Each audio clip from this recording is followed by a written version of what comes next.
أعوذ بالله من الشيطان الرجيم بسم الله الرحمن الرحيم الحمد لله رب العالمين والصلاة والسلام على رسول الله صلى الله عليه وسلم وعلى آله وأصحابه وسلم تسليما كثيرا أما بعد abakadde bange abatulaba n'abatuwuliriza buli omu mu kiti kye assalamu alaikum warahmatullahi wabarakatuhu. Message y'olwaliro gye njagala okutuusa eri baganda bange mwenna abasiraamu n'abatali basiraamu, kubanga Allah subhanahu wa ta'ala bwe yali atutonda ffenna yatusiimira eddiini okubanga tubeera ku mulamwa gwa ddiini busiraamu. Kati obusiraamu bukwata ku musiraamu, obusiraamu ne bukwata ku atali musiraamu, oba oliawo abadde takimanyi. Allah subhanahu wa ta'ala bwe yali atutonda yatubuulira omulamwa n'atugamba a'udhu billahi minash shaitani rrajim bismillahir rahmanir rahim wama khalaqtul jinna wal insa illa liya'budun. Saakola magege, saakola bantu okujjako ng'omulamu omukulu kwali kusinza Allah subhanahu wa ta'ala. Ate teyatuleka nga tatubuulidde tulina kumusinza tutya, wabula yatutumiranga bannabbi salawatullahi wasalaamuhu alaihim ajma'in bajje batereze entegeera z'abantu zibeere nga zikwatagana n'ensinza Allah gy'ayagala bamusinzeemu. Bannabbi bonna abaakulembera, eyasembayo okuba nabiyuna Muhammadin sallallahu alaihi wasallam n'asindika Jibrilu alaihi salam n'amuteekerateekera enteekateeka gy'ajja okumutuusaako obubaka Muhammad sallallahu alaihi wasallam. Ni Muhammad sallallahu alaihi wasallam adda al-amana wa ballaga ar-risala wa nasaha al-umma wa jahada fillahi haqqa jihadih. Muhammad yatuukiriza obwesigwa Allah bwe yamukwasa, abantu n'abatuusaako message nga bwe baagimuwa. Allah subhanahu wa ta'ala n'atuuma nabbi Muhammad sallallahu alaihi wasallam nga yewe enkomerero mu bannabbi bonna. Allah subhanahu wa ta'ala n'agamba Muhammad nga amaze omulimu gwe ti al-yawma olwaleero akmaltu lakum dinakum, eddiini yammwe eri complete, tewali keetaaga kwongeramu. Wa atmamtu alaikum ni'mati, kyengera kyange nkibawadde ng'abatonde. Wa raditu lakum al-islaama diina, mbasiimidde busiraamu nga ye ddiini gye mujja okubeera nga musinzizaamu Allah. Era gwe Allah subhanahu wa ta'ala gwe yalonda n'akuwa ekyengera busiraamu, n'akuwa ekyengera obukkiriza, n'okkiriza nabiyuna Muhammad sallallahu alaihi wasallam weesiimye, kubanga mu aya etali emu Allah aggumiza ti inna ddiina inda Allahi al-Islam, eddiini emanyiddwa eri Allah subhanahu wa ta'ala bwe busiraamu. Ate Allah subhanahu wa ta'ala bw'aba akulonze n'abukuwa mwebaze, wakafa biha minan ni'am, nti ebyengera ku nsi bingi naye Allah bw'aba akikukoledde n'akugemulira obusiraamu mwebaze. Allah subhanahu wa ta'ala n'atugamba waman yabtaghi ghayra al-islami diina falan yuqbala minhu, omuntu yenna alibeera nga azze mu maaso ga Allah n'ekitali busiraamu nga ye ddiini, munnange onenyanga mwoyo gwo. Allah subhanahu wa ta'ala tomunenyanga, kuba ebintu bye byonna yabituwa biri open, oliba wagaana buganyi. Allah subhanahu wa ta'ala ku nsonga eyo kwennyini atugamba nti wa awfu bi ahadi ufi bi ahadikum, mukole ebyange nkole ebyammwe, mutuukirize endagaano yange gye nakola nammwe ey'okujja wano mu nsinze, nange nja kutuukiriza endagaano zammwe ze neeyama nti abanansinza Allah subhanahu wa ta'ala ajja kubawa buli kimu. Kati ddiini bw'obanga ogirimu ddiini busiraamu, gwagirimu n'atannagiyingira, fuba okulaba ng'otegeera eddiini eyitibwa busiraamu, ogisome ku bannannyini kugimanya, ogiyige, ogiteeke mu nkola, otuuke eri Allah ng'akusiimye. Allah subhanahu wa ta'ala yanyigira nnyo omuntu avudde mu busiraamu mu aya mu surati al-Baqara 271 Allah yewerera omuntu yenna alisiramuka n'abuuka mu ddiini busiraamu agamba a'udhu billahi minash shaitani rrajim waman yartadda minkum an diinihi omuntu gwe kalitanda mummwe ng'obadde musiraamu Allah akuwadde ekirabo ekyo Allah akuwadde okutegeera obusiraamu n'omala ortadda n'ova mu busiraamu oluvannyuma lw'okuba nti mwobadde Allah agamba nti fayamut ne kakutanda n'ofiirayo mu mbeera eyo wahuwa kafirun ng'oli mu bantu abatakkiriza busiraamu faulaika habitat a'maluhum fi dduniya wal akhira nti emirimu gyo wano ku nsi emirimu gyo ku akhira emirungi gye wali okoze olw'okubeera nti ekisinga ebbeeyi okisudde muguluka Allah tagenda kubaako omulimu gwo gwonna gwatunuulira gw'ogenda kumubanja kubaako kyofunamu. Abaana baffe tubakulize ku mbeera banywereza mu ddiini yaabwe. Omusiraamu beera ng'onywerera mu ddiini gy'oyingidde tosagaasagana.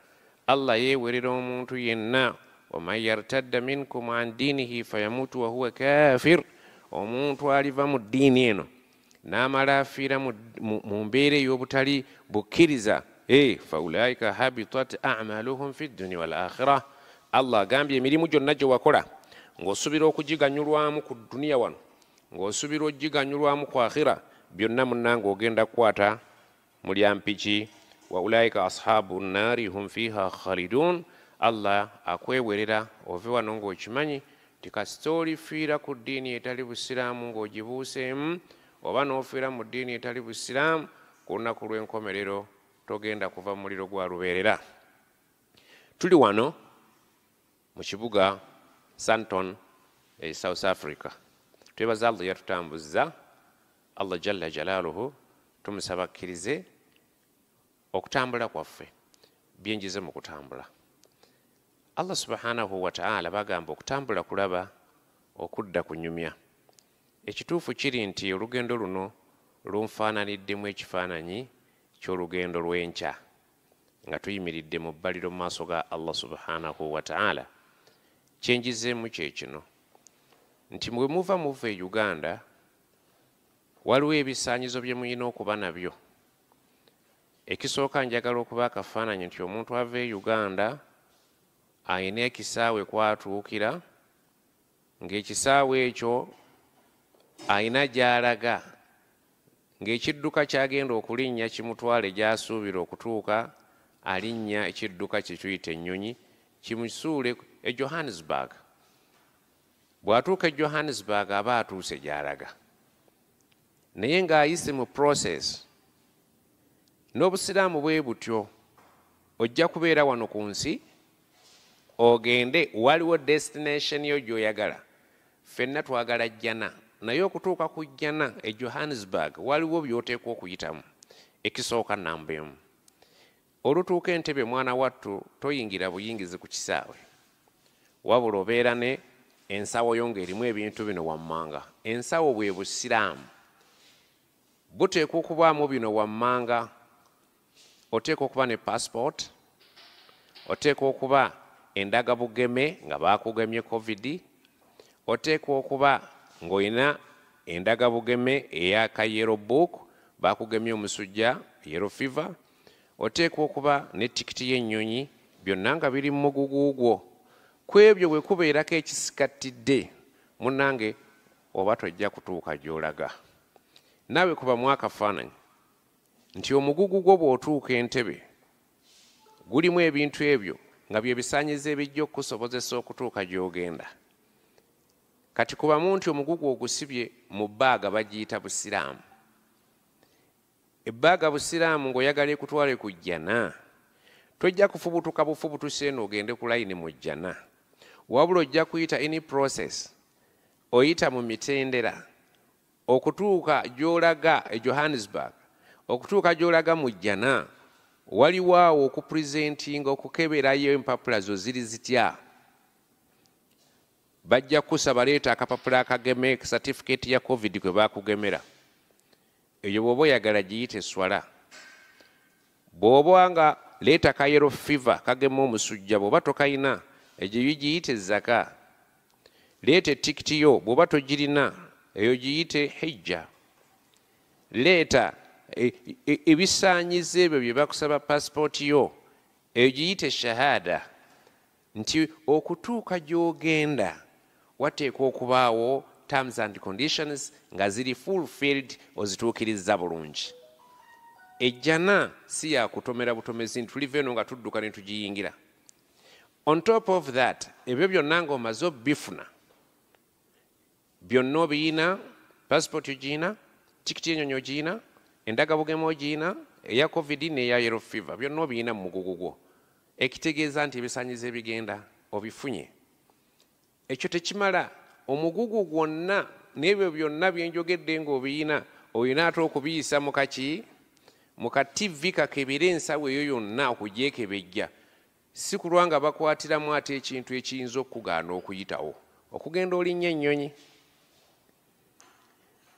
Ekintu ekyo mu bbaaga yo ne bamala bakwatiramu yadde ng'ebisaanyizo obiyina ne bamala bakwatiramu ekintu kyonna oyita mu ka TV wano, ekituufu kiri nti tojja kgenda. Naawe nkugaa nti obusiraamu bwo bwe bali buyisa mu ka TV ne basangamu obusamize, ne basangamu okwalula abalongo, munnange oliba oluguddemu. Ebisaanyizo byonna obadde okola kino okola kiri ebyo biyina, naye bakwatiddemu ekitateekwa kuyitawo kukutuusa eri ennyonyi gy'ebeera eryoka ekutwale. Bwe balisisinkana ng'ebintu byonna bikutambulidde bulungi, ensawo yo package temuli kyosibiddemu kimenya mateeka, ate olwo okkirizibwa okukka wansi eri ne bakuwa boarding pass nti gw'oyiseewo. Ne bakubuulira n'entebe kw'onootuula, n'ennamba ne bagikuwa, ogenda ate olinnya ennyonyi. Awo nno ennyonyi eyo gye bayita siraatwa. Ennyonyi eyo okukutuusa ekuyiseewo mu bbanga, eryo ebbanga essiraatwa nga bwe mugimanyi nti lutindo luli ku jahannama, obudde bwonna lukuyiwayo, bwe lukuyiwayo totuuka. Bw'olinnya ennyonyi oba kuyalla yalla yalla yalla, wano tuba mu bbanga, wali tuba ku muliro, naye nga tuli mu zikiri okulaba nti Allah atumazaako tutuuke gye tulaga. So n'olw'ensonga eyo nti kiba kya bulabe nnyo okubeera nti omusiraamu omanyi olina olugendo lw'ogenda okutambula olusinga n'olwo lwenkubuulira, naye nga mu butuufu tonneeteekateeka. Passport yo mulimu visa, passport yo ebisaanyizo mwebiri bye bikusobozesa okugenda ku lugendo gye tulaga mu jjana. Endagamuntu oba endagabugema eyo mweri eya covid ne yellow fever, ebintu ebyo bwe biriba bisikattidde, ekituufu tojja kutuuka ku lugendo gy'olaga. Naye bw'onooba obijjuzizza ng'oli wano, ekituufu ojja kutuuka ku lugendo gy'olaga. Bino byonna bye batusomesa mu busiraamu bisaanyizo ebitusobozesa okuyitawo tusobole okutuuka ku siraatwa. Siraatwa bwe tugiyitako esobola okututuusa gye tulaga.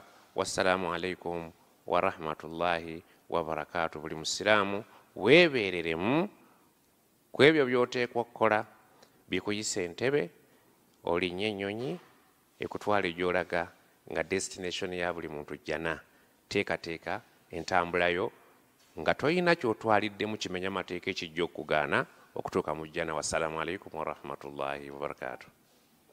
Nsemyo jaffe nga tujijja ku kwagala kwajo tujizze ku ekyo Allah tabaraka wa taala kyayagala. Allahumma salli ala Muhammadin wa ala ali Muhammad kama sallaita ala Ibrahim wa ala ali Ibrahim innaka Hamidum Majid, wa barik ala Muhammad wa ala ali Muhammad kama barakta ala Ibrahim wa ala ali Ibrahim innaka Hamidum Majid. Allahumma rabbana atina fid dunya hasana wa fil akhirati hasana wa qina adhaban nar. Rabbana la tuzigh qulubana ba'da idh hadaytana wa hab lana min ladunka rahmatan innaka antal wahhab.